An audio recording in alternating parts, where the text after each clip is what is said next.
Hello friends, welcome to my channel. Time the series episode 7. Episode 7 ஸ்டார்டிங்கில் ஹாஸ்பிட்டலில் தான் ஃபார்மை காட்டுறாங்க. ஆக்சுவலி இது வரைக்கும் நம்ம லாஸ்ட் எபிசோட் 6 வரைக்கும் பார்த்தது வந்து அவன் டைம் ட்ராவல் பண்ணி முன்னாடி போனது, பாஸ்ட்டுக்கு போனது. ஆனால் இப்போ வந்து கரண்ட்டில் என்ன நடக்குது அப்படின்னு காட்டுறாங்க.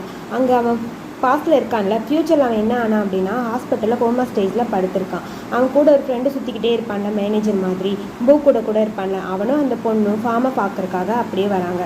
ஹாஸ்பிட்டலில் வந்து அவனை பார்க்க டாக்டர் கிட்ட கேட்க, டாக்டர் அவன் என்ன ஆச்சுன்னு தெரில, அவன் எல்லா கரெக்டாக தான் இருக்குது, பட் அவனால் வந்து எந்திரிக்க முடியல, இது என்னன்னு எங்கனாலே கண்டுபிடிக்க முடியல அப்படின்னு சொல்லிட்டாங்க. ஸோ அப்படியே அவனை பார்த்துக்கிட்டே இருக்க, சரி ஓகே நீங்கள் பாருங்கன்னு சொல்லி டாக்டர் அந்த பக்கம் போயிட்டாரு. 2 பேர் உட்காந்து பேசிகிட்டு இருக்காங்க.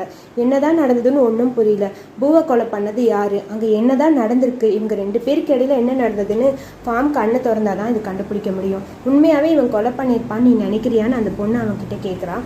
அதுக்கு அந்த பையன், அப்படி எனக்கு தோணலை, இவன் பண்ணியிருக்க மாட்டான், ஆனால் அந்த இடத்துல நீனி இருந்தா, நீனியே இப்போ காணும். பூ என்கிட்ட ட்ரிங்க்ஸ் வாங்குன்னு சொல்லி வெளியே அனுப்பும்போது நீனியும் அவன் கார்ட்ஸும் நான் அங்கே பார்த்தேன்.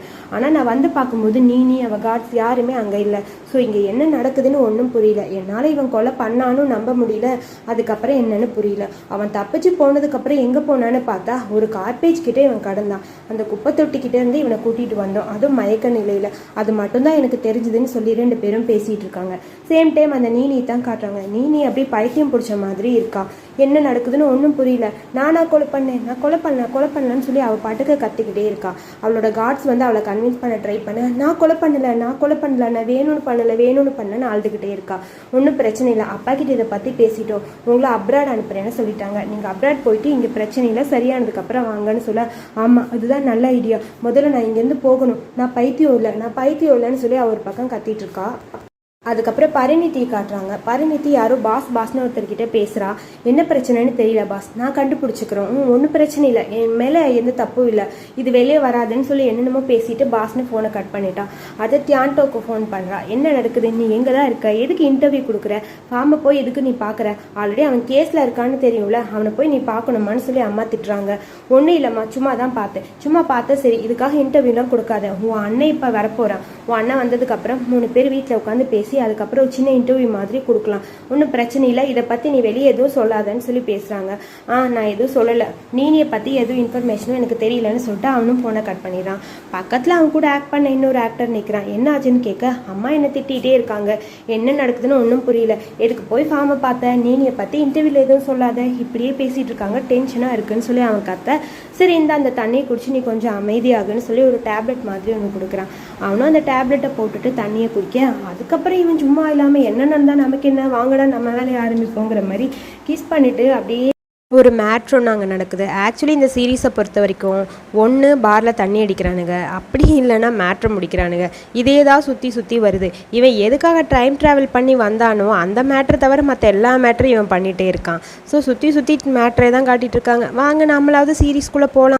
உன் தம்பி வரான்னு பரிணிதி சொல்லிட்டே இருந்தாங்கல்ல, அந்த தம்பி வேறு யாரும் இல்லை, கோங்டாப் தான். அந்த ட்ராயிங் பண்ணிகிட்டே இருப்பான்ல லாஸ்ட் எபிசோடில், அந்த பையன் தான். கோங்டாக்கு அம்மாவை ஹக் பண்ணி கொஞ்சம் எமோஷ்னலாக 2 பேரும் பேசிக்கிறாங்க. அம்மா சொல்கிறாங்க, ஒரு இன்டர்வியூ இருக்குது, நீ சீக்கிரம் போய் குளிச்சுட்டு வா அப்படின்னு சொல்ல, அம்மா நான் இப்போ தான் வந்திருக்கேன், ஒரு நாள் ஃபுல்லாக ட்ராவல் பண்ணிவிட்டு வந்திருக்கேம்மா, இப்போவே இன்டர்வியூன்னு சொல்கிறீங்க, கொஞ்சம் ரெஸ்ட் எடுக்கிறேன்னு சொல்ல, அதெல்லாம் இல்லை, இது ஃபேமிலிக்கான இன்டர்வியூ, கண்டிப்பாக நீயும் இருக்கணும்னு சொல்ல, சரி ஓகேன்னு கோங்டாப்பும் போய் குளிச்சுட்டு வந்துட்டான்.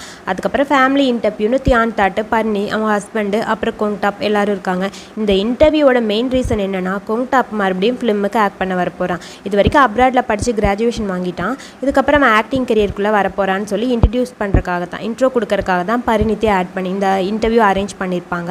ஸோ அதை பற்றி சொல்ல, தியான்டோட் நீங்கள் அட்வைஸ் பண்ணுவீங்களா உங்கள் தம்பிக்குன்னு சொல்லி கேட்க, அப்படிலாம் இல்லை, அவனோட ஓன் எக்ஸ்பீரியன்ஸாக அவனால் என்ன பண்ண முடியுமோ அதை தான் அவன் பண்ணுவான், நான் அவனுக்கு என்னோட எக்ஸ்பீரியன்ஸை அவனுக்கு கொடுக்க விரும்பலை அப்படின்னு சொல்லிட்டு இருப்பாங்க. ஸோ இந்த இன்டர்வியூவோட நோக்கம் இதுதான். ஸோ இப்படியே போயிட்டே இருக்குது கொஞ்சம் லென்த்தியாக.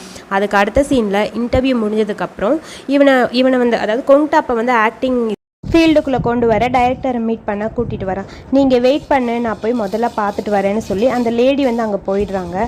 ஸோ அதுக்கப்புறம் கோங்டாப் வெயிட் பண்ணிகிட்டே இருக்கா. அங்கே லிட்டிலும் அவன் கூட ஒரு பையனும், அவங்க 2 பேரும் வராங்க. லிட்டில் யாருன்னு தெரியுமா, கோங்டாப்போட ஆள். அவங்க ட்ராயிங் பண்ணும்போது கூட லாஸ்ட் எபிசோடில் 2 பேரும் ஒன்றா க்ளோஸாக இருப்பாங்களா, அவன் தான் அவன். லிட்டில் நீ எப்படி இருக்கேன்னு கேட்க, கோங்டாப் நீ எப்போ வந்த ஊர்லேருந்துன்னு கேட்குறான். நான் இப்போ தான் வந்தேன்னு பேசிகிட்டே இருக்கேன். அந்த லேடி வந்துடுறாங்க. என்ன நீ மறுபடியும் ஆக்டிங்காக சான்ஸ் கேட்க கிளம்பி வந்துட்டிங்களா, இப்போலாம் பூ இல்லை, ஸோ உங்களுக்கு சான்ஸ் கிடைக்காதுன்னு சொல்லி அந்த லேடி கொஞ்சம் ஓவராக பேச 2 பேருக்கு இடையில சண்டை வருது. ஒரு வழியாக சண்டையை கன்வின்ஸ் பண்ணி அப்படியே அமைதியாக 2 பேரையும் உட்கார வச்சுறாங்க. ஸோ ஒரு குட்டி ஃப்ளாஷ்பேக் கோங்டாப் லிட்டில் 2 பேரும் நினைக்கிறாங்க. ஆக்சுவலி 2 பேர் இதுக்கு முன்னாடியே ஆடிஷனுக்கு வந்திருப்பாங்க. 2 பேருக்கு ஒரு கான்செப்ட் மாதிரி கொடுத்துருப்பாங்க, ஃப்ரெண்ட்ஸ் கான்செப்ட். ஒருத்தன் விட்டு கொடுக்கணும், இன்னொருத்தன் பிடிவாதமாக இருக்கிற மாதிரி 2 பேரும் ஆக்ட் பண்ண சொல்லியிருப்பாங்க. அதுக்கு 2 பேரும் ஆக்ட் பண்ண ஆரம்பிக்கிறாங்க. நான் அப்ராடு போகிறேன், நீ என் கூட வரணும்னு கோங்டாப் கூப்பிட, இல்லை என்னால் வர முடியாது, ஏன்னா என்கிட்ட பணம் இல்லை உன் கூட வர அளவுக்கு, நான் அப்ராடில் வந்து படிக்கிற அளவுக்கு வசதி இல்லை எனக்கு, நான் வரமாட்டேன்னு சொல்ல, நீ அங்கேயே ஒரு வேலை தேடிக்கோ, நானும் உனக்கு ஹெல்ப் பண்ணுறேன், நீ ஆல்ரெடி எனக்கு ப்ராமிஸ் பண்ணியிருக்கேன் நான் எங்கே போனாலும் என் கூட நீ வருவேன்னு, இப்போ நீ எப்படி வரமாட்டேன்னு சொல்ல முடியும்னு சொல்லி கோங்டாப் கேட்குறான். இல்லை என்னால் வர முடியாது, என்னோடய சுச்சுவேஷன் அப்படி இருக்குது, நான் வரமாட்டேன்னு அவன் சொல்லியிருப்பான். ஸோ இந்த மாதிரி 2 பேர் ஒருத்தன் விட்டு கொடுக்காம இருப்பான், ஒருத்தன் இல்லை நான் உன்னை விட்டுட்டு போயிடுறேன் அப்படின்னு சொல்கிற மாதிரி இருக்கும். நான் உன்னை லவ் பண்ணுறேன், நீ என்னை லவ் பண்ணுறேன்னு எனக்கு தெரியும், ஆனால் நீ என்னை விட்டு போகக்கூடாதுன்னு கோங்டாப் அப்படியே லிட்டிலாக ஹக் பண்ணிக்க, இது நடக்காதுன்னு சொல்லி 2 பேரும் பிரிஞ்சுறாங்க. ஆக்சுவலி இது ஒரு கான்செப்ட் தான், இப்படி பேசியிருப்பாங்க. டைரக்டர் 2 பேருமே ரொம்ப எமோஷ்னலாக நல்லா பேசுனீங்க, ஆனால் எங்களுக்கு வந்து ஆடிஷனில் ஒருத்தரை தான் செலக்ட் பண்ண முடியும், ஒரு ஆக்டர் தான் வேணும் அப்படின்னு சொல்ல, நீங்கள் 2 ஆக்டர் கேட்டிருந்தீங்களே அப்படின்னு சொல்லுவாங்க. இல்லை நான் 2 ஆக்டர் கேட்டிருந்தோம், பட் இப்போதைக்கு எங்களுக்கு ஒருத்தர் போதும், உங்கள் 2 பேரில் ஒருத்தர் தான் சூஸ் பண்ண முடியும், யாருன்னு சொல்லுங்கன்னு சொல்ல, லிட்டில் உடனே சொல்கிறான் இல்லை வேண்டாம், எங்கள் 2 பேரையும் செலக்ட் பண்ண மாதிரி இருந்தால் நாங்கள் இருக்கே, இல்லைன்னா நான் இருக்க மாட்டேன் அப்படின்னு சொல்லுவான். பட் கோங்டாப் வந்து இல்லை நான் வந்து இதை சூஸ் பண்ணிக்கிறேன், அவனுக்கு வந்து இந்த ஆப்ஷன் வேணான்னா அவன் ஆக்டிங் கரியர்லேருந்து போட்டு எனக்கு இது வேணும் நான் எடுத்துக்கிறேன்னு சொல்லுவான்.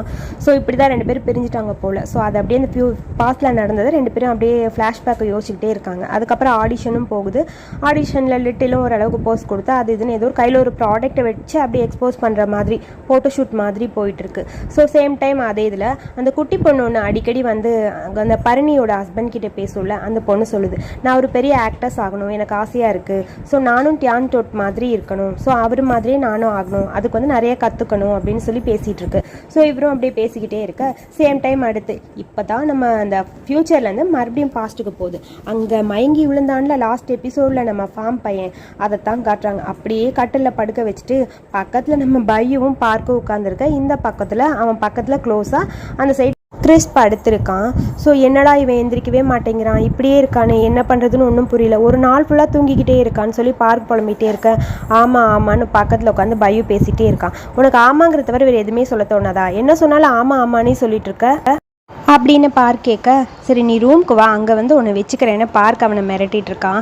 அதுக்கப்புறம் மெல்ல மெல்ல ஃபார்ம் அப்படியே கண்ணை திறந்து பார்க்குறான். டே நீ எந்திரிச்சிட்டியாடா, இப்போ தாண்டா நிம்மதியாக இருக்குது, நேற்று மயங்கி கீழே விழுந்தடா, பயந்து போய் ஆம்புலன்ஸ்க்கு ஃபோன் பண்ணி அவங்க வந்து உன்னை செக் பண்ணிவிட்டு நீ தூங்கிட்டு இருக்கன்னு சொல்லிட்டு போயிட்டாங்க, இவ்வளோ நேரம் உனக்காக கிறிஷ் அப்படியே முழிச்சு பார்த்துட்டு இருந்தான், இப்போ தான் ரொம்ப டயர்டாக இருக்குன்னு படுத்தாண்டா, எப்படியோ நீ எந்திரிச்சிட்ட, சரி அவன் எழுந்துட்டான் அவன்கிட்ட சொல்லிவிடு நாங்கள் வரோன்னு சொல்லிட்டு 2 பேரும் அந்த பக்கம் போயிடுறாங்க. எனக்கு ஒன்றும் இல்லை நல்லா இருக்கேன்னு சொல்லிட்டு தான் அவன் இப்படி கிறிஷை திரும்பி பார்க்க, கிறிஸ் லைட்டாக இப்படி முழிச்சு பார்க்குறான். ஆமாம் பார்த்தனே கிறிஷ் அப்படியே எஞ்சி உட்காரான். டேய் என்னாச்சுடா உனக்கு, அடி எங்கேயும் பட்டிருக்கா, என்ன ஏன் மயங்கி விழுந்தேன்னு சொல்லி அப்படி அவனை திருப்பி திருப்பி பார்க்குறான். மூஞ்சியில் கையில் தலையிலலாம் அடி இருக்கான்னு. அதெல்லாம் ஒன்றும் இல்லை நான் நல்லா இருக்கேன்னு சொல்ல, ஏன் திடீர்னு நீ இப்படி மயங்கி விழுந்த, எனக்கு ரொம்ப பயமாக இருக்குது, உனக்கு ஒன்றும் இல்லைன்னு சொல்ல அவன் ஒரு கிஸ் பண்ணுறான். இப்போ தெரியுதா எனக்கு ஒன்றும் இல்லைன்னு சொல்ல, என்னால் நம்ப முடியலடா, உனக்கு ஏதாவது ஆயிடுச்சா டாக்டர்கிட்ட போகலாமான்னு சொல்லி கேட்க, அதெல்லாம் ஒன்றும் இல்லை நான் நல்லா இருக்கேன்ட்டு மறுபடியும் அவனுக்கு கிஸ் பண்ணுறான். கிஸ் அப்படியே கண்டினியூ ஆக ஆக அப்படியே 2 பேருக்கு இடையிலும் வேற என்ன நடக்கும், ஒரு கிஸ்ஸில் ஸ்டார்ட் பண்ணானா கடைசியில் இந்த சீரீஸில் மேட்டரில் தானே முடிப்பாங்க. சும்மா ஒவ்வொரு எபிசோட்லேயும் மேட்ரு போய்கிட்டே இருக்குது. ஒரு வழியாக 2 பேருக்குள்ளேயும் மேட்ரு ஒரு வழியாக நடந்து முடிஞ்சிச்சு. அப்புறம் சின்ன வயசில் நடந்த ஃப்ளாஷ்பேக்கை தான் காட்டுறாங்க. அதாவது நம்ம ஃபார்மும் கிறிஷும் சின்ன வயசில் இருந்தது 2 பேரும் உட்காந்து பேசிகிட்டு இருக்காங்க. ஹோம்ஒர்க்லாம் பண்ணிடலாமான்னு சொல்லி கேட்க, என் அம்மா இல்லாமல் எனக்கு ரொம்ப கஷ்டமாக இருக்குதுன்னு சொல்லி ஒரு பக்கம் கிறிஷ் ஃபீல் பண்ணிகிட்டு இருக்கான்.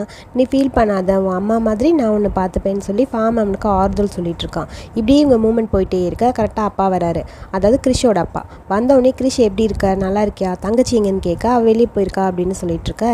சரி இங்கே பாரு ஆன்ட்டி ஓம் வந்திருக்காங்க, உங்களை பார்க்கறக்காக தான் வந்திருக்காங்க, இனிமேல் அவங்க நம்ம கூட தான் இருப்பாங்க அப்படின்னு சொல்ல உடனே டென்ஷன் ஆகிடுது அவனுக்கு. என்னது நம்ம கூட தான் இருப்பாங்களா, ஆமாம் இனிமேல் ஆன்ட்டின்னு கூப்பிடாதே என்னை அம்மானு கூப்பிடு அப்படின்னு சொல்லுவாங்க.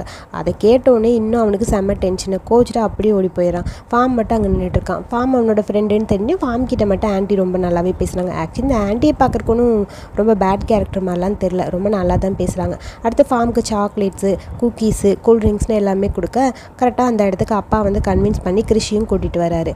பா நீயும் சாப்பிடுன்னு சொல்ல அவன் எனக்கு வேணான்னு சொல்கிறான். ஃபார்ம் அவனை வா என் கூட சேர்ந்து சேர்ந்து சாப்பிடுன்னு சொல்ல அப்புறம் அவனும் வரான். அவனுக்கும் ஆன்ட்டி மாற்றி மாற்றி ஊட்டி விட்டு 2 பேரையும் கொஞ்சம் ரொம்ப கேரிங்காகவே பார்த்துக்கிறாங்க. ஸோ அப்படியே அந்த ஃப்ளாஷ்பேக்லேருந்து ரியல் லைஃப்க்கு வராங்க. இப்படிலாம் நமக்குள்ளே நான் சின்ன சின்ன விஷயம் நடந்தது. அதுக்கப்புறம் நீ என்கிட்ட இப்போ அதாவது ரீசெண்டாக அந்த இறந்து போகிற அந்த இதில் அதாவது ஃப்யூச்சரில் சொல்கிறான். அப்போ நீ என்கிட்ட ரொம்ப க்ளோஸாக இருக்க, நானும் நீயும் ரொம்ப புரிஞ்சுக்கிட்டோம், ஒருத்தர் நல்லா புரிஞ்சு நடந்துக்கிட்டோம், 2 பேரும் ரொம்ப லவ் பண்ணுறோம் தெரியுமான்னு சொல்ல, அந்தளவுக்கு நம்ம 2 பேரும் லவ் பண்ணோமா? ஆமாம், எனக்காக நீ என்ன வேணாலும் விட்டு தருவேன். ஆக்சுவலி நான் ஆக்டர் ஆகணும்னு என்னோடய ட்ரீம்க்காக நீ எனக்காக நிறைய பண்ணியிருக்க, அதெல்லாம் சொல்லவே முடியாது, அந்த அளவுக்கு பண்ணியிருக்க. உன்னோட லைஃப்பில் எனக்காக நீ எல்லாமே விட்டு தருவ, எல்லாமே அப்படின்னு சொல்லி அவங்க ரொம்ப ஃபீல் பண்ண இப்படியே பேசிகிட்டே இருக்காங்க. சரி ஓகே, நான் அப்பாவை பார்க்க ஈவினிங் தான் வருவேன்னு கிறிஸ் சொல்கிறான். சரி சீக்கிரமாக போயிட்டு சீக்கிரமாக வந்துடு, நான் இன்னும் ரொம்ப மிஸ் பண்ணுவேன்னு சொல்ல, என் மேலே நீ பொசசிவாக இருக்கேன்னு எனக்கு தெரியும் அப்படின்னு சொல்கிறான். அதுக்கப்புறம் ஒரு வழியாக அப்பாவை பார்க்குறக்காக ஹாஸ்பிட்டலுக்கு வந்துட்டான். ஹாஸ்பிட்டலுக்கு வரும்போது இவனும் பேங்க் 2 பேரும் ஒன்றா தான் வராங்க. அங்கே ஆன்ட்டி ஓன் மட்டும் இருக்காங்க. 2 பேரோட அப்பாவுக்கு ஆக்சிடென்ட்னால 2 பேரும் ஒரு பெட்டில் படுத்திருக்கேன். ஆன்ட்டி ரொம்ப தேங்க்ஸ் எங்கள் அப்பாவை பார்த்துக்கிட்டதுக்குன்னு பேங்க் சொல்கிறா. இல்லை இப்போ அப்பா பரவாயில்ல, கொஞ்சம் க்யூர் ஆகிட்டே இருக்காரு. சரி என் அப்பா எப்படி இருக்காருன்னு சொல்லி கிறிஷ் கேட்குறான். பெட்டராக இருக்காரு, ஒன்றும் பிரச்சனை இல்லை. கண்ணை திறந்தோடனே முதல்ல உன்னை பற்றி தான் அவர் கேட்பாருன்னு சொல்ல, ஓ அப்படியா, சரி ஒன்றும் பிரச்சனை இல்லை அப்பாவுக்கு. இல்லை அதெல்லாம் இல்லை, கொஞ்ச நாள் இருந்துட்டு டிஸ்சார்ஜ் பண்ணிடலான்னு சொல்லிட்டாங்கன்னு ஆன்ட்டி சொல்கிறாங்க. கரெக்டாக அந்த டைம்னு பார்த்து தங்கச்சி பாப்பாவுக்கு கல்யாணம் ஆகி ஒரு குட்டி பாப்பா இருக்கும் போல் ஓடி வந்து அப்படியே கிறிஷ் மேலே ஏறிக்குது. கிறிஷ் நீ எங்கே போனேன், நான் உன்னை ரொம்ப மிஸ் பண்ணுவேன் தெரியுமா, என்னை நீ ஸ்கூலுக்கு கூட்டிகிட்டு போவேன்னு எனக்கு ரொம்ப ஆசையாக இருந்தேன், இனிமேல் நீ தான் என்னை ஸ்கூலில் ட்ராப் பண்ண ஓகேவான்னு சொல்லி கேட்க, கண்டிப்பாக நானே ட்ராப் பண்ணுறேன், ஆனால் எனக்கு பிஸியாக இருக்கேன், ஒர்க் இல்லாத டைம் நான் உன்னை கூட்டிகிட்டு போகிறேன்னு சொல்லி அப்படி பேசிகிட்டே இருக்க, அடுத்து 2 அப்பாவும் கண்ணை திறந்து பார்க்குறாங்க. அப்பா எப்படி இருக்கீங்கன்னு கிறிஷ் கேட்க, நான் நல்லா இருக்கேன், பெட்டர் ஆகிட்டே இருக்கேன், இன்னும் 2-3 நாளில் டிஸ்சார்ஜ் பண்ணிடுவாங்கன்னு சொல்ல, அப்புறம் அங்கிள் எப்படி இருக்கீங்கன்னு கிறிஷ் கேட்குறான். நானும் பெட்டர் ஆகிட்டே தான் இருக்கேன், என்னையும் சீக்கிரம் டிஸ்சார்ஜ் பண்ணிடுவாங்க, ஆனால் ஒன்று நான் போய் சேர்றதுக்குள்ளே என் பொண்ணுக்கும் உனக்கும் சீக்கிரம் கல்யாணம் பண்ணி வைக்கணும்னு ஆசைப்பட்றேன். சின்ன வயசுலேருந்து 2 பேரும் ஒன்றாவே இருக்கீங்க, ஒருத்தர் நல்லா புரிஞ்சுக்கிட்டீங்க, ஸோ உன்னை எப்படியோ கண்டுபிடிச்சி நீ தான் க்ரஷ் இங்கே கூட்டிகிட்டு வந்த, ரொம்ப தேங்க்ஸ்னு சொல்லி அப்பாவும் எமோஷ்னலாக பேசுகிறாரு. முடிஞ்ச அளவுக்கு சீக்கிரமாக 2 பேருக்கும் கல்யாணம் பண்ணி வச்சிடலாம், அதான் நல்லதுன்னு 2 பேரும் டிஸ்கஸ் பண்ண, இதெல்லாம் பேச அப்படியே கிறிஷுக்கு ஒரு மாதிரி இருக்குது, பேங்கும் ஒரு மாதிரி டல்லாக தான் இருக்கா. அதுக்கப்புறம் கிறிஷ் வெளியே வந்து ஃபோன் பண்ணுறான். யாரோ ஒருத்தர் ஃபோன் பண்ணுறாங்க, பாஸ் அப்படின்னு சொல்லுவாங்கள்ல அவங்க.